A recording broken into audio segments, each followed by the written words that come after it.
یہ بغداد شہر کے چوراہوں میں سے ایک چوراہے کا منظر ہے، جہاں شہر بھر کا غریب اور دہاڑی دار مزدور طبقہ اپنے خاندان کے پیٹ کی آگ بجھانے کے لیے بھیڑ جمائے رہتا تھا۔ اسی شہر بغداد میں ایک امیر شخص رہتا تھا جس کا نام ہاشم تھا۔ ہاشم کو گاہے بگاہے کام کروانے کے لیے کسی نہ کسی دہاڑی دار مزدور کی ضرورت رہتی تھی۔ ایک دن ہاشم اس نیت سے چوراہے پر پہنچا کہ کوئی مزدور مل جائے جس سے وہ آج کے دن کا کام کروا سکے۔ چوراہے پر لگی مزدوروں کی بھیڑ یوں ایک سمت سے دوسری سمت جاتی تھی جیسے سمندر کی لہریں ہوں جو بار بار ساحل سے آ کر ٹکراتی ہیں اور پھر واپس چلی جاتی ہیں۔ جیسے ہی کوئی دولت مند کسی مزدور کی تلاش میں آتا، چوراہے سے ایک سے بڑھ کر ایک اونچی آواز آتی کہ جناب میں حاضر ہوں، میں حاضر ہوں۔ ہاشم کو چوراہے پر مزدوروں کی اس حالت پر بڑا ترس آیا، مگر ساتھ ہی اسے تعجب بھی بہت ہوا، کیونکہ مزدوروں کی اس بھیڑ میں ایک ایسا مزدور بھی تھا جو بالکل چپ چاپ ایک جگہ بیٹھا ہوا تھا۔ چہرے سے معلوم ہوتا تھا کہ یہ بالکل پر یقین ہے کہ اس کا خریدار خود اس کے پاس چل کر آئے گا۔ ہاشم سیدھا اس نوجوان کے پاس گیا اور کہنے لگا کہ کیا تمہیں کام کی ضرورت ہے؟ نوجوان بولا، میں آپ کا کام ضرور کروں گا، اگر میں اس چوراہے پر بیٹھا ہوں تو کام کے لیے ہی بیٹھا ہوں، مگر میں دہاڑی کے 50 درہم لوں گا، کیا آپ کو منظور ہے؟ ہاشم حیران ہو کر بولا، 50 درہم؟ یہ تو بہت زیادہ ہے، باقی مزدور تو صرف 5 درہم ہی لیتے ہیں، آخر تم ایسا کیا کرتے ہو کہ جس کے میں تمہیں 50 درہم دوں؟ نوجوان بولا، اگر آپ کو منظور نہیں تو 5 درہم والے مزدوروں کی بھرمار لگی ہوئی ہے، آپ انہی میں سے کسی کو لے جائیے۔ ہاشم کو بڑا تجسس ہوا، پھر کچھ سوچ کر بولا، اچھا ٹھیک ہے، مجھے منظور ہے۔ نوجوان بولا، ذرا رکیے، میری کچھ شرائط بھی ہیں، ان کی منظوری کے بغیر میں کبھی مزدوری پر نہیں جاتا۔ ہاشم حیرت سے بولا، کیا کہا؟ اے نوجوان، شرطیں تو مالکوں کی ہوتی ہیں اور اس حساب سے شرطیں لگانے کا اصل حقدار میں ہوں۔ نوجوان بولا، اگر آپ میری شرائط منظور نہیں کرتے تو میں آپ کے ساتھ ہرگز نہیں جاؤں گا۔ ہاشم بولا، اچھا ٹھیک ہے، ذرا بتاؤ کہ تمہاری شرطیں کیا ہیں؟ نوجوان بولا، میری پہلی شرط یہ ہے کہ میرے بارے میں آپ مجھ سے کوئی سوال نہیں کریں گے۔ میری دوسری شرط یہ ہے کہ جیسے ہی اذان ہوئی تو اس وقت سے لے کر نماز پڑھنے تک میں آپ کا مزدور نہیں رہوں گا، اور اس دوران میں آپ کی کوئی بات نہیں مانوں گا، اور نہ ہی آپ مجھ پر کوئی حکم چلانے کے مجاز ہوں گے۔ میری تیسری شرط یہ ہے کہ اگر آپ نے مجھ سے کوئی سوال کیا تو میری مرضی ہوگی کہ میں آپ کے اس سوال کا جواب دوں یا نہ دوں۔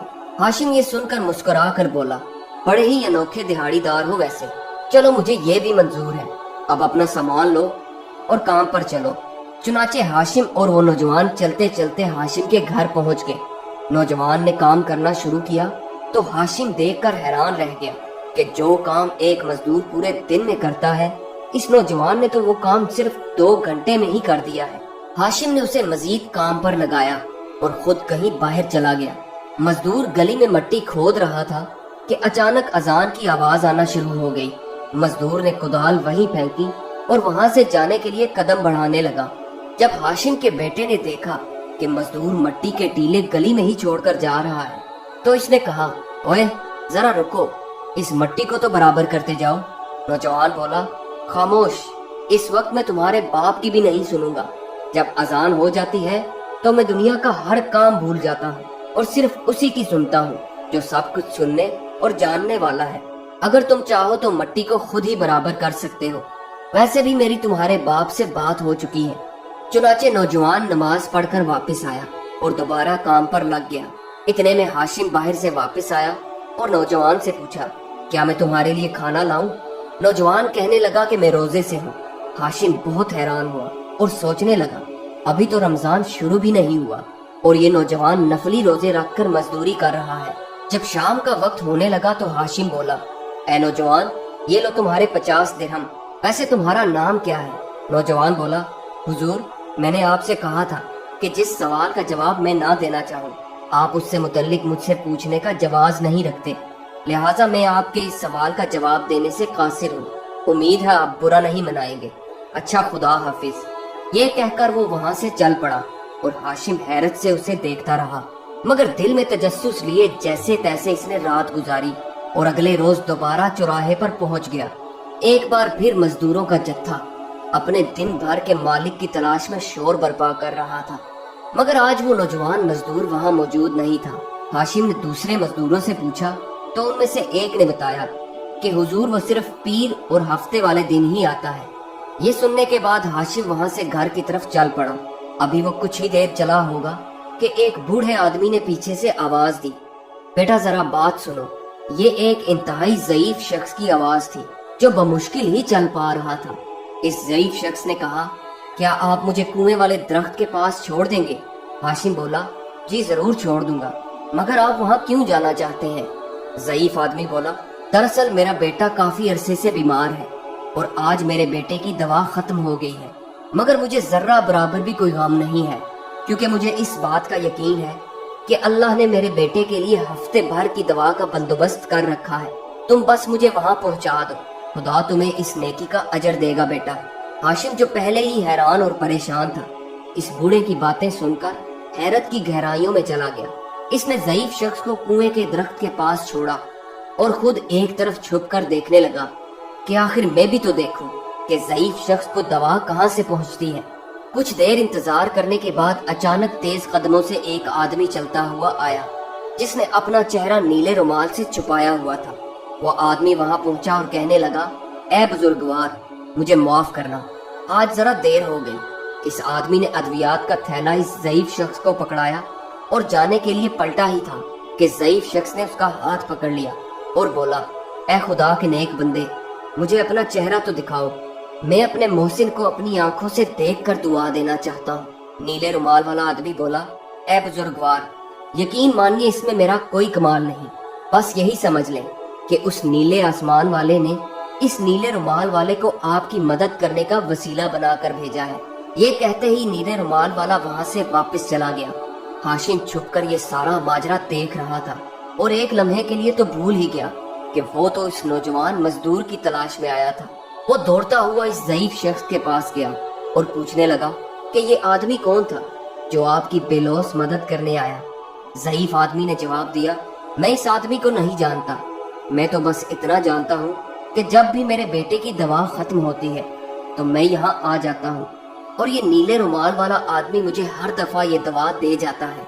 ہاشم نے ضعیف آدمی کو اس کے گھر چھوڑا اور واپس اپنے گھر آ گیا۔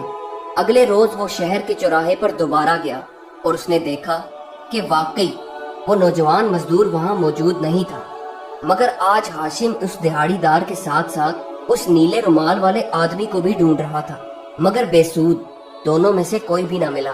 وہ تجسس کے عالم میں بغداد کے گلی محلوں میں انہیں ڈھونڈنے لگا۔ اچانک اس نے محسوس کیا کہ ساتھ والے گھر سے کچھ بچوں کے چیخنے اور چلانے کی آوازیں آ رہی ہیں اور ماں ان بچوں کو دلاسا دینے کی کوشش کر رہی ہے۔ وہ اپنے بچوں سے بار بار یہی کہہ رہی تھی کہ فکر نہ کرو، وہ ابھی آتا ہوگا۔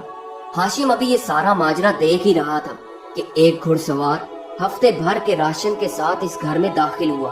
یہ وہی نیلے رومال والا آدمی تھا۔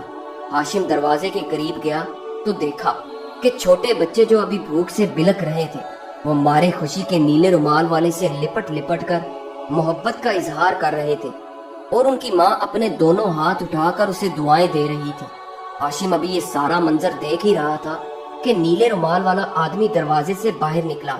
ہاشم نے اسے روکا اور پوچھا، اے بندہ خدا، تم نے تو مجھے اپنا گرویدہ بنا لیا ہے، مجھے بتاؤ تم کون ہو؟